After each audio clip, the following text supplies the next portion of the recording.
Before you buy that one-way ticket or send that resignation letter, here are some things that you should know before moving to Canada. Canada has 10 provinces, and each province has its own structure, its own policy and procedure. Depending on your purpose or your reason for migrating, whether you're an international student, foreign worker, or permanent res, there are things that you should do some research into before you decide where to settle. If you're an international student or foreign worker, you want to look at tuition costs, you want to look at programs to settle as a permanent res if that is your end goal. If you're a permanent res, you probably know which province you're going to settle in already, but you can still do some research and look at the minimum wage in each province, because that's going to be different. You can look at employment opportunities, you can look at religion, you can look at food, you can look at entertainment, you can look at your existing skills and see how you can benefit using those skills in the province which you decide to settle in. Not many people think about taxes when they're migrating. I certainly did not, because it's not a topic that I'm comfortable or that I know much about. But this is something that is extremely important because it's going to affect your earnings. In Canada, you are taxed both at the federal and the provincial level, and each province have a different tax bracket. The tax system is a progressive tax system, meaning that the higher you earn, the more taxes you pay. I found this Forbes calculator, and I think it's very good to use when you're doing your research. So here you can put an estimated annual income and then choose a province where you want to settle in, and then click calculate. And what it does is it calculates what you would pay in federal tax and what you would pay in provincial tax. So if you were to settle in British Columbia on a salary of $60,000, you would pay a total tax of $11,975. And again, this is an estimate. If you scroll down a little further, you'll see all of the province, and it ranks the province in terms of lowest tax bracket to highest tax bracket. Like many other countries, the cost of living in Canada is very high. Unlike Jamaica, where you could go outside and pick 2 breadfruit or cut 2 bananas, in Canada, you have to buy everything. And the further you live away from Ontario, the more expensive it is for you to get some of the food that you need. Groceries on a whole is very expensive. Living expense is very high in Canada. Going to the supermarket is expensive, shopping is expensive, rent is expensive, buying a house is ridiculous because you're buying a house that is twice your age for hundreds of thousands. It's better to come to Canada with someone than to come alone. So when you're thinking about moving here, please bring your support system. You're going to need help, whether it's financial, physical, mental, or emotional. You're going to need someone.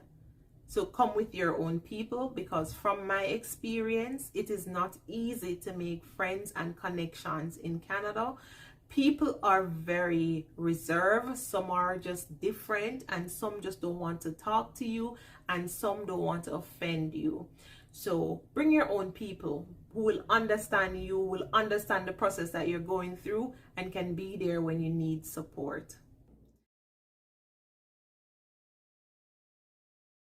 Before you decide where to settle in Canada, you need to look at the different healthcare options that are available to you as a student, a foreign worker, or a permanent res.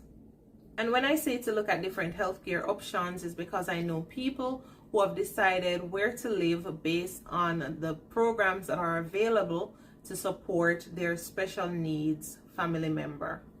Even though healthcare is free in Canada, the service is very bad. Many people still don't have a family doctor, and to get to see a doctor, you have to go to a walk-in clinic to get a referral sometimes, or you have to go to the hospital. I remember the first time I went to the walk-in clinic, the doctor looked at me like I was wasting her time, and I was a bit shocked because this was my first experience. I wasn't expecting it to be like that. But anyway, it's like she didn't want to help me, but she ended up helping me, and I requested an appointment. So this was in February, and I got the appointment in December. I didn't even remember anything about the appointment. And then they called me and told me that I have an appointment. After I went for my appointment, it took a month for me to get the results. And when I did get the results, they didn't call me to come in for the results. They mailed the results to me. So I had to read the results and understand and assume that I'm okay. Because if I wasn't, I guess they would call me, right? Having a skill certificate can take you places in Canada. When you come here, you might find out that you have to work 2 jobs to stay afloat. If you have a skill certificate, you can start your own business, and you want to get a certificate because almost everything you have to get licensed for. And doing a certificate here is going to be expensive than getting it done overseas. So if you're in Jamaica, take advantage of those HeartTrust NTA courses because they'll take you places. You can get a certificate in hair braiding, nail technician, dressmaking, barbering, plumbing, carpentry. Your social life in Canada will look different from your social life back home. So when you're deciding where to settle, ensure that you're in a community that you will find people from your own country or your own race. Find a community that supports your interests and lifestyle.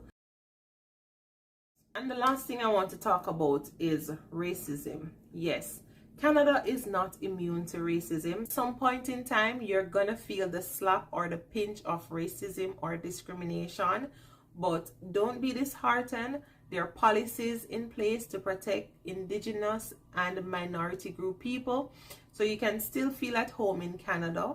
Not everybody is out there being a racist against people, but there are a few people who will let you know exactly how they feel about you. Like many other countries, Canada has its pros and cons. It's not going to be all sunshine. You're going to experience some gray skies, so keep that in mind. And that's all I have for you today, guys. Thank you so very much for watching. Thank you to all my new subscribers. I'm happy to have you here. Don't forget to hit that subscribe button, like, and leave me a comment, and I'll see you in the next video.